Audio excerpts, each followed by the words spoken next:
Well, today's topic, so I'm going to ask a few questions, but today's topic was fad diets and wellness. So I think we'll start with wellness first, because I look at nutrition or dieting as part of wellness. And I do have a handout for you in a little bit, but what do you guys think of wellness is? Because there's lots of different definitions. I tend to go with World Health Organization's definition, and different universities have dwelled on that a little bit. Anybody want to take a guess? Being healthy. Yeah, I mean, and that's a good general term. I think health, and we debated when we updated our title of our department is Health and Fitness Education. And wellness, we thought, but we weren't sure if wellness is one of those fad-like words that would come and go, you know. It seems to have stuck, but it does mean different things to different people. So we teach in health classes, particularly contemporary health and maybe stress management, that there are dimensions of wellness, okay? And depending on where you look, some say 6, some say 8. The one I had, I printed it in color, so I have it in black and white for you guys. They break it up into components of your life. So, and some of this will make sense, right? Emotional health, environmental health, intellectual, physical, occupational, spiritual, social, and financial. Okay, so other places don't include financial or intellectual. Usually you will always see emotional or mental health, social, right? Spiritual. Physical is, even though I think that sounds very limiting, that's where nutrition and exercise fall under physical. Okay, so we look at, and if you notice, these circles, they all overlap like this, so that they're not, you know, they say an island, you know, they all overlap, and that's kind of you in the middle. Now, somebody may say, well, spiritual is very, very small part of my life, and someone else may say, well, spiritual is a very large part of my life. It's very independent and very personal, many of how these dimensions function. Someone who derives a lot of pleasure at work, let's say, their occupation maybe is critical. It's how they see themselves. So that could be really important to somebody else, and someone else is just a paycheck. It's not part of their wellness so much. So that can vary a little bit. Okay, so one definition I found was wellness is being in good physical and mental health. And so they're really only looking at a very narrow focus. The part I do like is that wellness is not the absence of illness or disease. And for many years, that's what it was. If you didn't have a disease or an illness, you were healthy. Well, now we know you could be in a wheelchair and be considered very healthy, right? You could have compromises in your lifestyle and still be well, right, or healthy. So those are the 8 dimensions of wellness that we normally think of. And I think, do I have that one for you? So I'm going to pass this one out to you. And this one I found is an article, and I can always send a link to Kathy Hayhurst. What does wellness mean to you? You know, how do we define wellness, different goals, achieving wellness, and the benefits of wellness? But it's very personal, okay? So it's very personal for both of you, for all of you. I tend to think of it as a balance. Okay, these are all a balance. And for my students, when I teach the contemporary health class, I actually have them fill out a little wellness wheel for themselves. Even though I may tell them what to put on it, they do it more like a pie. We do it like this. And I tell them to dissect it any way you want, just include these 6 areas. So that maybe, you know, physical is very important to them. And then we have spiritual, right? And then they can make the pie, you know, and this is emotional or mental. So I have that, it's a good conversation starter. So we talk about what's important to you. And it's non-judgmental, right? Somebody may say, well, that's silly. Spiritual is way too big. You know, it depends on the individual, right? So I'll pass this around. This is a nice little article I found. And how we achieve that. Obviously, in my area, I tend to think of nutrition as so critical because it's not just what we eat to lose weight or to gain weight. And I think that's a lot of times it gets lumped that way. It's like, I'm going to eat today because I have to eat to survive, but I want a diet. So, you know, that's how a lot of people really look at nutrition. I look at it as much bigger globally, whether we talk about what's in the food you eat, not just the natural occurring things like vitamins, minerals, fiber, but the things that are put in our food by processing. As you all know, I'm pretty much against a lot of processed foods because they're convenience foods, but they have a lot of added things in them. And you can do anything you want. That's why they're called processed, right? You can do anything you want to manipulate the formulation to get it to taste good. We talked a little bit about that at the Lunch and Learn a couple weeks ago. Does anybody have a question or anything in particular you're curious about with wellness? That's kind of how we look at it in area of what we teach. And this has been around forever. This has been around since, and I know I'm dating myself here, when I was in college, we learned about this. I wouldn't go so far back as my high school days, but certainly in college as I was learning to be an instructor. This has been around forever, and it only modifies a little bit by how many you have in your circle or pie chart, right? Some people go, I just have 4: work, home, physical, and mental health. That's it. It's cut and dry to them. There's no right or wrong. So, no questions? No? Okay, good. So I guess what I'd like to do next is to jump over to talk a little bit about diets, fad diets. So how about this? How do you all define a fad diet? Because I look at that as very unique too, I think. Maybe not. How would you call a fad diet? Something that's temporary. Yeah, temporary is a good word.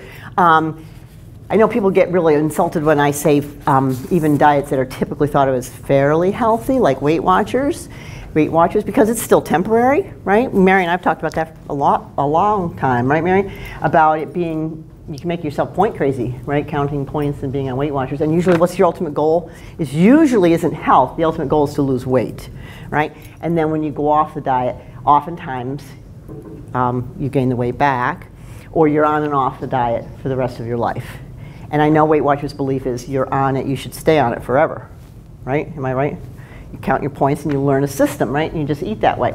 I personally think almost all diets, I don't like the term diet because I used to joke and say, well, it has the word die in the, in the word itself, so that should tell you something. I like the word lifestyle. So in nutrition class, we try to talk with students, we try to look at it as, when I say, what's your diet, Johnny Joe? I don't want her to say Weight Watchers or Jenny Craig. I want her to say, my lifestyle is, I try to eat healthy, right? I try to balance what I eat, variety of foods, etc. So thinking of our day-to-day existence or eating to be healthy is, to me, more of your lifestyle. You can call it diet if you want. But I think the fad diets, like Linda said, generally mean temporary. So if I have a brief definition here, that the sad part about fad diets are that not only are they temporary, they involve eliminating foods that could be very important in your diet, or like vitamins, minerals. Some diets exclude an entire food group. We could go into extremes with, I'll talk about a few, but like paleo diet or the keto diet, or even the high carb diets like Dean Ornish. Dr. Dean Ornish promotes this extremely high carb, low fat. So again, eliminating entire foods or groups of foods. And if you remember back, we talked before, your macronutrients, you need a balance of, right? You need protein, you need fat, and you need carbohydrates. Now, some are more essential than others. We could get into the whole definition of what's an essential food, and that's kind of shocking because people have a hard time believing what's essential and what's not essential. But the definition is really by your internal body, what your body can do. So many of these diets eliminate certain necessary nutrients. Some cut out entire food groups, and they are generally considered temporary or for a specific reason of gaining weight or losing weight. Okay, many of them lack major nutrients, in particular fiber. Fiber is one that's neglected a lot.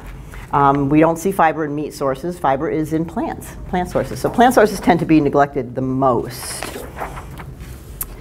So how do you spot a fad diet? So Linda said temporary. Can anybody else give me a characteristic of what a fad diet might be? I think I mentioned one. One consisting of one ingredient? One ingredient or one food group. How many of you have heard of the cabbage soup diet? Mm-hmm. That's a classic one that comes back and forth, back and forth. Well, if you just ate cabbage soup 2 meals a day, wouldn't you lose weight? Yeah. Yeah, right. It's just simple elimination of major amount of calories, right? How many of you, this makes me crazy. Every so often you see the Special K diet on TV, the commercials for Special K. They want you to eat Special K for breakfast and lunch and have a normal dinner. Yeah. Okay. You could do the same thing. You get a piece of toast for breakfast and lunch, or a piece of fruit for breakfast and lunch, and have a normal dinner, and you'll lose weight, right? It's really about serious elimination of calories. But when you seriously eliminate calories, you really restrict nutrients, the things that you really do need day to day, okay? So quick fix, that's another one. How many of you see commercials? Oh, in 4 to 6 weeks, you'll lose weight, or you'll, even you see that in facilities like workout centers. They promise miracles in, the first 6 weeks you join. If it sounds too good to be true, general rule of thumb is it probably is. Okay, so be very leery when the claims sound too good to be true. Simplistic conclusions are drawn from a complex study. They do this all the time. This is just rampant. They take a very complex study and derive their own conclusions from it, and you're like, wait a minute, you're taking that out of context. Let's look at the entire study, right? Let's look at the whole thing. Well, even my students say, I can't understand the entire study. That's true. So keep digging, keep digging. In doing research, you can find good articles that are written for lay people. You don't have to have the original, more complex study. If you see it's recommended on just one study, that's not good, but something that's repeated multiple times in multiple studies, that's a little bit better. Dramatic statements that are refuted by reputable organizations, lists good and bad foods. Now in general, what that means is these are all bad, these are all good. And I do feel, I know you probably some of you know me well enough, I do tend to say soda, I will always put soda as a bad food, and French fries, right? But they don't mean that. They're talking about a bunches of foods that are all good and concentrate. You see that occasionally, you'll see never eat these 5 foods, right? That kind of thing. So be careful when you see that. Recommendations made to help sell a product. I can't remember the name. I should have brought the box. One of my students in my night class, one of her best friends is on this new diet, and all it is a prepackaged foods. You can, how you can do that with any company. Jenny Craig does that. What's the Nutrisystem? We had her here years ago. Sally Sutton, or not Sutton. What's her first name? Seattle Sutton. Foods you can buy. Weight Watchers foods you can buy. So. They weren't designed to live on them completely, but some really do promote that if you eat this, Seattle Sutton was like, because I went to listen to her talk and she passed out some samples. Well, yeah, if you ate Seattle Sutton, I mean, I tried some, they were like, it was like eating sandpaper.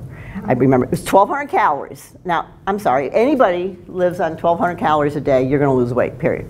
You just are. But it was amazing how little food is in 1,200 calories in a day. It really is. So my comment to that, my feeling about that is we don't know what food looks like. We don't know where there are hidden fats, hidden calories. So it's very hard for people, right? And I think that's why a lot of us are driven to go on crash diets. Right? They have a wedding coming up in June. This is that time of year right now. We have a wedding in June or July, right? So we go on a crash diet. We got to lose 20 pounds to get into that dress, right? So that's also very common. We do crash diets, and the means are just to lose weight for the wedding, and they don't really care about it after that. Let's see if I have anything else here that's different. Elimination of one or more of all, like a certain food group, which I mentioned. So if you see something that's eliminating all fat, well, guess what, guys? You need fat. Even the government recommends 20 to 35% of your daily intake to be from fat. So why would you eliminate all the fat in your diet? Okay, Dean Ornish has pretty much done that. He's come around a little bit. Now he actually says you can have some fish and olive oil. Oh wow, But for a long time he was carbohydrates and salads, no fat at all. Okay, same thing with high protein diets. You see that? There's also controversy about that. I mean, just as I can tell you. Dean Ornish has some science behind his. The problem with Dean Ornish is he had 5 different variables to his diet, and he only looked at the diet. He only studied the diet itself. That's not good science. You don't study the diet, but you also have weight loss, group therapy, stress management, and all these other components. You can't. That's not really kind of fair. It was way more than just the diet that made it work. And of course, carbohydrates. So the extremes. And when you talk about the keto diet or the paleo diet, I think I mentioned that last time, so I don't remember. I think a lot of faces are the same in here, but I'm not 100% sure all of you were here. You can find studies for anything you want to believe. You can find studies that will support a high protein diet. You'll find studies that say high protein cancer rates are rampant, okay? So same thing with carbohydrates. So you can find the research to support what you want. I think that's very frustrating for a lot of people doing research. They find something and they go, see, this says it, or they read a book, right? I tend to look at a lot of books and a lot of articles, but if I see a blatant statement like that about protein, I'll start digging into that. I want to know more than just one person who wrote a book or an article why high protein is bad, okay? I also think Americans in general don't know how to balance foods, right? We don't know how to balance it. So we're going to come up with a list in a minute. I want to come up with a list of common things I think that are common sense that most people can agree we can do better in our day-to-day, okay? Like eating less sugar sources, things like that. There's certain things that are globally without jumping on the bandwagon of a specific diet, okay? And this is just a little, this is from the Cleveland Clinic. It's a little bit of what I just read for you about what is a fad diet and what to be leery of when you're looking at. Personally, I think all of them should just be avoided. If everybody tried to eat balance of their foods, right? And as those of you who know me know I promote the Mediterranean lifestyle. It's not a diet, okay? I'll be very careful. Let's see if I can spell Mediterranean. Writing on the board is very different. Does that look right? Close enough. Close enough? Mediterranean. I'm not. Is there 2 T's in it? Or 1 T? 2 R's. 1 T. 1 T? You think? No, 2 R's really? 2 R's. All right. I can write it on a piece of paper. Just leave it as med. How's that? Better. That look better? I swear to God, I can write it on a piece of paper and get it right all the time. But I write it on the board, it's just different. And I'm talking to my students. I don't know how faculty write on the board and talk at the same time, because you're not really saying what you're writing. I can't do that. So consequently, I don't write on the board a lot. So the Mediterranean lifestyle, and the reason I promote it is it's a balance. I didn't think to bring for you guys today. I had a feeling it would be the same people as last time. If anybody wants it, you just Google Mediterranean pyramid, Mediterranean guidelines. It'll pop right up on your website, and you can print a nice color one. I have one sticking on my cabinet in my office. I have one on my kitchen counter, on the cabinet at home.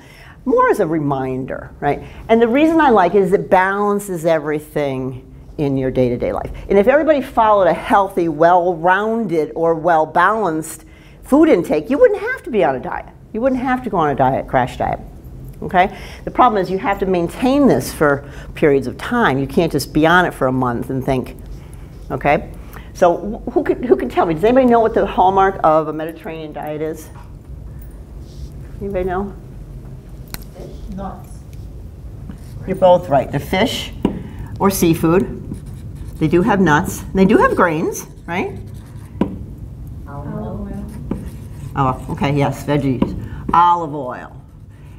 They actually have a whole a line on their pyramid. They have in their own box just for olive oil. That's how critical it is. So you need to have some olive oil every day. And why do you need it? You remember, it's your omega-3s, okay? Omega-3 fatty acids that are in olive oil. It's the same thing in fish, right? Nuts, grains, plant-based. It's very plant-based. What is not here, and which is at the very tippy top of the pyramid, is, anybody know? Cheese. No, actually they do have dairy in here, but it's pretty high up on the pyramid. So they have like good quality cheese, like whole fat yogurt or a little Parmesan cheese. They do it like that. They don't eat like we do in this country, right? We drink a big glass of milk or two, right? So this is the catch up top, is small amounts of red meat. Okay, and that's really, un-American or very alien to a lot of Americans because we eat red meat almost every day. That's how we just do. It's changing, poultry, but poultry, there's not a big difference between poultry and red meat, especially if you eat dark meat chicken. The amount of fat, and I said it before, I'm not a fat basher. You need some good fat in your diet. And personally, I could care less if you use butter or eat the chicken skin, because if you don't do it 3 times a day, it's not a real problem. The problem is when when I talk to my students, I talk a little bit differently to them than you all as my peers. Students, when they think of saturated fat, we can talk about butter and chicken and all that, and they get it intellectually. But where do you think most of them are getting the intake of their saturated fats from? Fast food. Fast food restaurants, right? And secondly, processed foods. But most of the time they're eating fast food restaurants, not even what I call quality restaurant, okay? So the reason I like this lifestyle is it's a lifestyle, and generally speaking, it's slightly lower in calories overall. The problem is fish, I think we're out fishing our oceans because so many people do try to eat fish a couple times a week. Little side story, I'm going to Alaska in June for a week, and we're trying to go fishing one of the days. And it's kind of smart, they're doing it to preserve the fish. On Tuesdays and Wednesdays, you cannot fish haddock or salmon. So they're actually restricting it, finally, to not deplete the oceans of the fish. So I'm hoping that happens everywhere. So you can go fishing. We found out we can go fishing on Monday or Thursday, but not Tuesday and Wednesday. So, but we are overfishing. We're depleting our fish supply because many people do try to eat fish, right? Because it's supposed to be good for you, right? So, what was I going to say? Plant-based is key here, okay? So if I were to come up with a general list of things, plant-based would be critical. So let's over here for a second. Plant-based does not mean vegetarian, okay? It does not mean you have to be a vegetarian. Plant-based means the majority of your food comes from plants. And that's what is that? That's vegetables, and I'm kind of ranking them. Vegetables, whole grains, which is not bread, by the way. Okay, even whole wheat bread. I'm just saying. It's grains and fruits. So anything that's grown in the earth, all right? Plant-based. Some meats, and here I'm going to make a statement that's, that we're starting to see is factory. Try to eat as little factory farmed. Let's put this for factory farmed meats, because environmentally it contributes to global warming and the way animals are treated and the chemicals that are used in growing the animals to make them healthier that you're consuming perhaps. So plant-based, some meats, nuts, certainly nuts. How many of you eat nuts? Nuts are really good for you. Small handful, once or twice a day. Okay, they're calorically dense, right? But they're almost pure, they're really good, I call them, not a pure food, but a really healthy food because it's got fiber, protein, fat. It's got pretty much everything in a nut, right? It's like an avocado. Avocado is a really good food. It's got everything in it, right? So when you choose your fruits, let's just talk about this for a second. Always think of color. Okay, the deeper colors, the better. Red, purple, blue. You can have a balance. I mean, it doesn't mean you avoid onions and celery. Onions are actually really good for you. Sulfur, they call it the sulfur compounds that come in mushrooms and onions. They're really good for you for different reasons. But you want deep, rich colors, just a variety of them. You think of blueberries right away, right? Raspberries, things like that. Eggplant, anything with color. Try to get that. Try to get color. Anybody have a recommendation that you would think of? Nuts, I'm going to add nuts over here. What do you think for protein sources if you were watching your meat intake? Yeah, yeah. So they're also plants, but let's say beans and legumes. As my students say, legumes. Grains. I'm going to say some grains. Okay. Some grains. And And again, the reason I say some grains is I'm trying to promote eating a side dish of whole grains, like a side dish on your plate. Like, we don't think of eating millet or amaranth or quinoa or brown or black rice. We tend to like our white things. We tend to do white rice, potatoes, right? So think of, again, same thing, color, but you want a side dish of grains. We need to try to get away from more commercial products that have grains. Do you know where your majority of your salt intake comes from in your diet? One of the sources? Well, yes, other than that, because a lot of people avoid canned food now, but it's bread. There's a ton of salt in bread. And even what you think is healthy bread, right? Panera bread or whole grain bread, a lot of salt in bread. Just natural occurring. It's not from adding salt at home, right? It's from soups, canned soups, bread, because everybody buys bread, right? We eat sandwiches, toast, things like that. So some grains, this is a tough one. People really don't know how to cook. You could, now in the day and age of the internet, and literally you go Google nice recipe for millet or amaranth or quinoa. Oh my God, you get a ton of recipes. That's how I started cooking with them years ago. Just Googling a recipe, and some were better than others, and I kept the ones that were really good. So anyway, so common sense. I guess to me, I think of wellness and fad diets as common sense. The goal shouldn't be necessarily to lose weight. The goal should be to be healthier, right? And by eating healthier, you will lose weight. It's just, I tell my students, what if it takes you 6 months or a year to lose weight? And they're like, unacceptable. But if I told you you would take a year or 2 years to lose 30 pounds, chances are you will leave it off, because in that 1 to 2 year time frame, you're eating healthier and you're learning how to eat better choices. It's not a quick fix, right? It's taken you 20 years to put it on, and you want to get her off in 6 months. Exactly.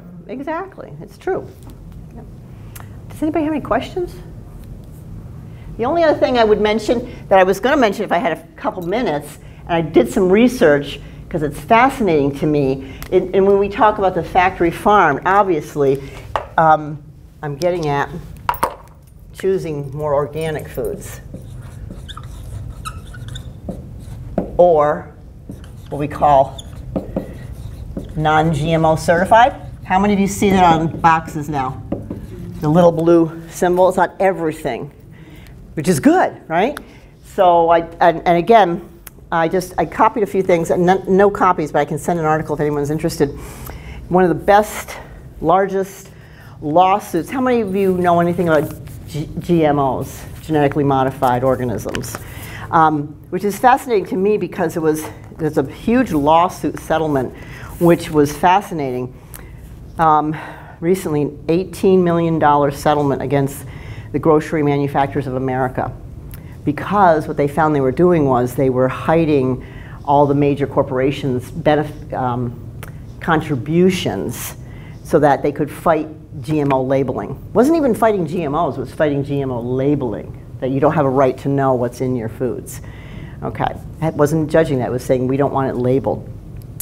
So what happened, they found that this was done illegally, violating the largest campaign finance laws in history.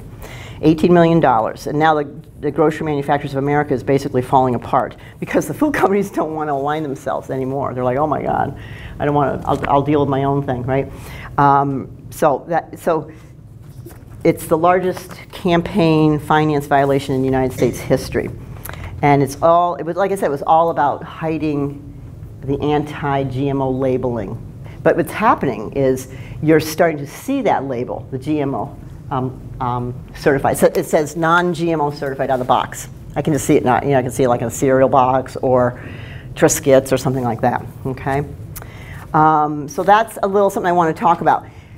I have 2 minutes. Just think about it, okay? Because genetically modified organisms have been around for over 25 years, and they made a lot of large promises. And some of the top 5 promises they made were larger yields, farmers, more drought-resistant crops, better nutrition, better flavor, and number 5 was lower pesticide consumption. And it's taken 25 years, and basically none of it has come true when they've done studies. Recent studies are doing a lot coming out now that we don't have bigger yields, it didn't save any water, there's been no improvement in flavor or nutrition, and we have a lot of added pesticides. The net increase of pesticide use in farming today is over 200 million pounds. And that's all, you know, basically as a result of this.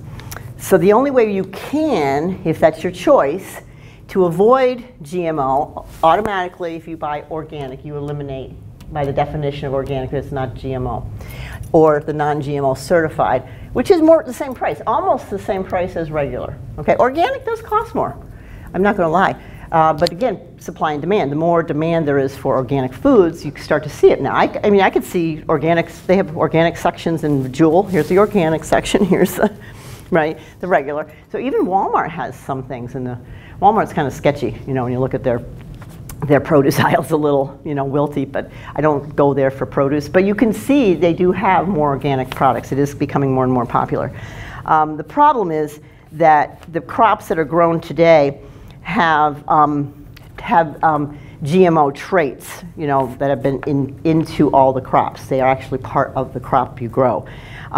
So the BT is actually in the plant itself. It can't be washed off, so you're consuming the BT pesticide.